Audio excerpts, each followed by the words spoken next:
Today we're here to talk about Percy Jackson, reader pleasure, psychology, and ice cream.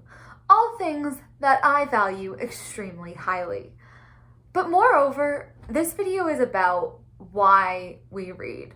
Like why we get so obsessed with a story that we, Okay. Wait, I know you. No, you don't. Yeah, but you were there. The night in the infirmary. Yes.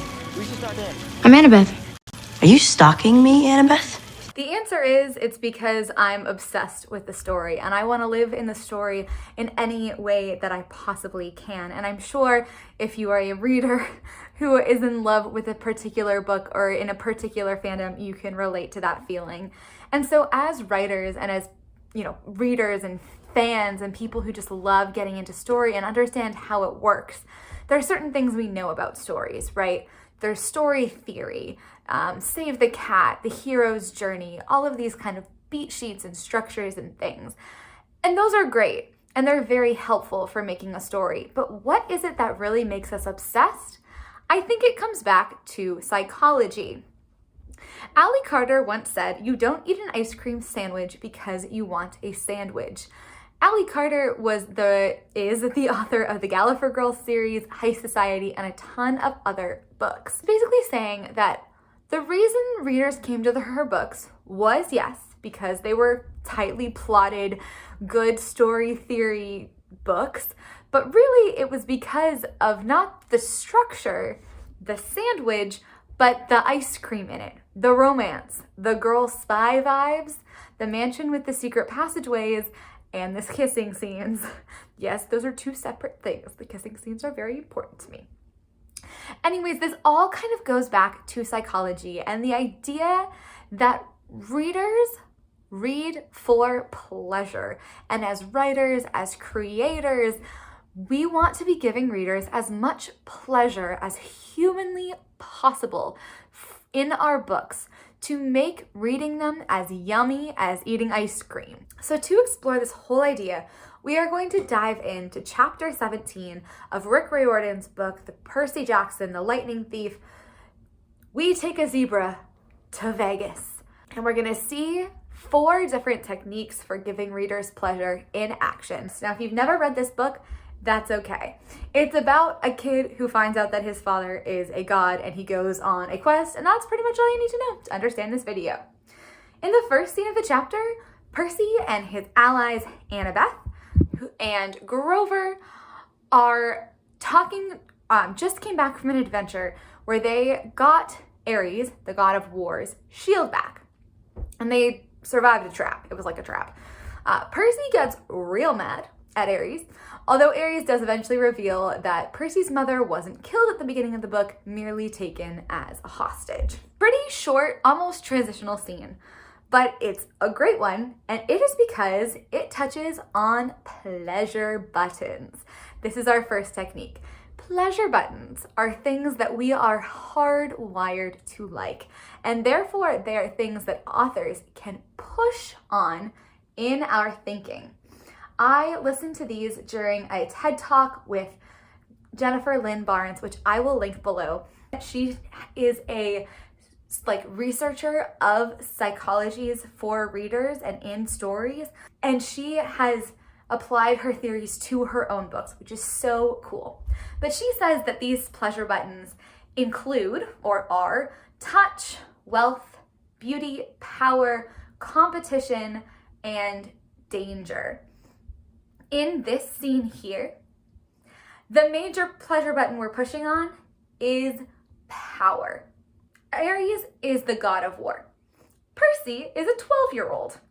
This power dynamic, and also the fact that Percy isn't intimidated by it, is why this scene, and honestly the series in general, is so satisfying. It's because we're seeing this massive power balance play out, and it's amazing. Power dynamics really intrigue us, and we're going to talk more about why that's evolutionarily true in a moment. I want to highlight this quote specifically from Annabeth and Percy. Annabeth Annabeth says, "That was not smart, Percy." And he says, "I don't care." And she says, "You don't want a god as your enemy, especially not that god." And that all comes down to power dynamics. And not only do we love power dynamics, we love to see them thwarted. If you're enjoying this video, please give it a big thumbs up to let me know and subscribe to the channel. I'm gonna put links to a lot of the resources I used below, but the complete list is available on my Substack. I have an article that goes over some of these things in a little bit more detail and has all of the links right there for you. So if you are looking for some of the YouTube videos and you don't see them below, you can just go to my Substack, which is linked in the pinned comment and in the description. In the next scene, Ares makes good on his promise of giving the kids a transport to their destination. It's actually an animal transport van. As they're moving, they climb in the back of this thing. They have what's effectively sleepover talk. Basically, it's like the middle of the night and their defenses are down, they're being vulnerable. There's even double stuffed Oreos. And the characters are learning more about each other. They're getting closer. They talk about Annabeth's fear of spiders. That's vulnerability. How Grover was the satyr that escorted Annabeth and Luke to camp, and how he blames himself for the death of the third demigod in their group, and how he got in trouble with the council and was kind of disgraced and all this stuff. 3 is Annabeth's sour relationship with her father, and 4 is what war alliances might form among the gods. At first glance, after last chapter, where they were literally stealing a shield from this crazy trap thing, you would think this was less interesting. But it's actually, when I looked for people's favorite chapters of the Percy Jackson books, this one came up a lot, particularly this scene. And it's because not only of the vulnerability and the growing friendships, but it's because of what they're actually talking about. A professor, he is called Paul Bloom. I'm gonna show the thing right here, Paul Bloom. He says that our love of fiction probably comes from an inherent love of gossip. And what do we gossip about? Sex, conflict, status, relationships, all things that are evolutionarily relevant. You know, when we were in caves or whatever, and we heard these stories about relationships and paternity and conflict and power struggles and all that kind of stuff, it fired up the pleasure centers of our brains. We learned to like those because it taught us things we needed to survive. Now that, you know, we're having a slightly easier time surviving, maybe, our brains don't understand the difference between a story I know is real and a story I know is fiction. It gives us the same pleasure that those real life stories that were helpful in our survival did. That is what the gossip theory of fiction says. The gossip revealed here in this scene is excellent gossip fodder, right? The backstory is there's a disgraced satyr. We have this thing where he mentions the council of elders who told him he was wrong. We're talking about a stepmother coming between a father and a daughter, and we're talking about networks of alliances between gods. What could be more evolutionarily relevant than that? Jennifer Lynn Barnes, in fact, says that she got the idea for the Hunger Games. She didn't write the Hunger Games, she wrote the Inheritance Games. Solely from the gossip theory of fiction. She used these different psychology theories as writing prompts, basically. She was trying to think, you know, what is something that people would gossip about? What is something that, you know, gossip magazines, newspapers, everybody would be talking about that could happen to a teenage girl? And eventually she came up with, well, she inherits a ton of money and nobody knows why. The next part of this scene, or the next important thing in this scene, is this little bit of dialogue I'm gonna read for you now. She put her head against the backpack Ares had given us and closed her eyes. I don't know what my mom will do. I just know I'll fight next to you. Why? Because you're my friend, Seaweed Brain. Any more stupid questions? This is one of those moments that literally makes my brain melt when I read it. It's that closeness, that feeling, that, oh my God, it gives you a wave of pleasure. I'm thinking here too about my favorite lines from Harry Potter, which are all along this like, I'm with you, I'm here kind of vibe. I'm not worried, Harry, Dumbledore says in the cave. I am with you. "We'll be there, Harry," said Ron, "at your aunt and uncle's and after. We're with you whatever happens, and stay close to me." Is it any wonder that these lines are mega pleasure-inducing? Evolutionarily, we need, come what may, relationships to survive. And so we love these scenes so much. Our next big psychology tactic comes in scene 3. Now, scene 3 is a nightmare. Percy is in a dark cavern, overhearing a conversation between an evil voice and a voice he almost recognized. He's not sure where he is or who he's speaking to. In this dream, we're getting a snippet of what we assume is the antagonist. We learn the antagonist has a servant who Percy knows and an evil plan. As readers, this scene makes us really start asking, who is this evil voice? Is the servant Ares?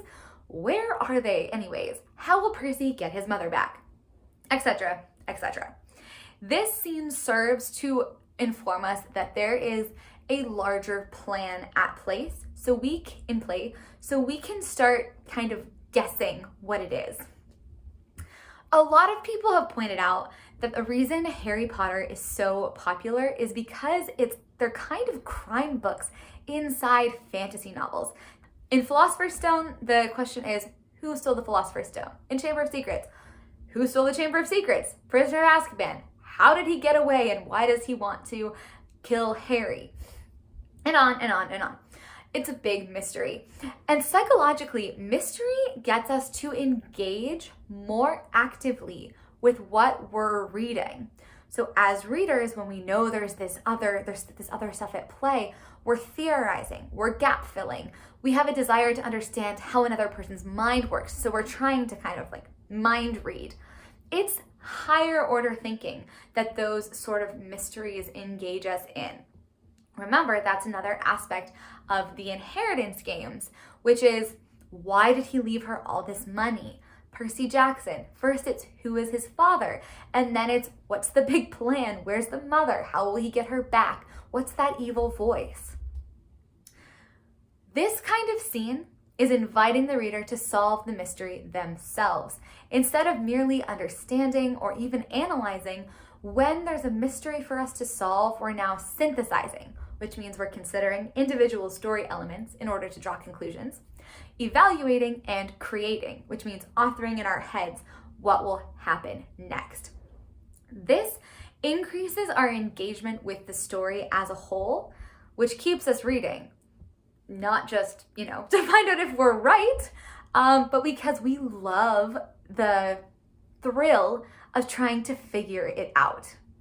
Plus, if you noticed, this scene also hits on a pleasure button. It hits on the danger pleasure button as well, because Percy is in, danger. In our final scene, Percy and the gang go to the Lotus Casino.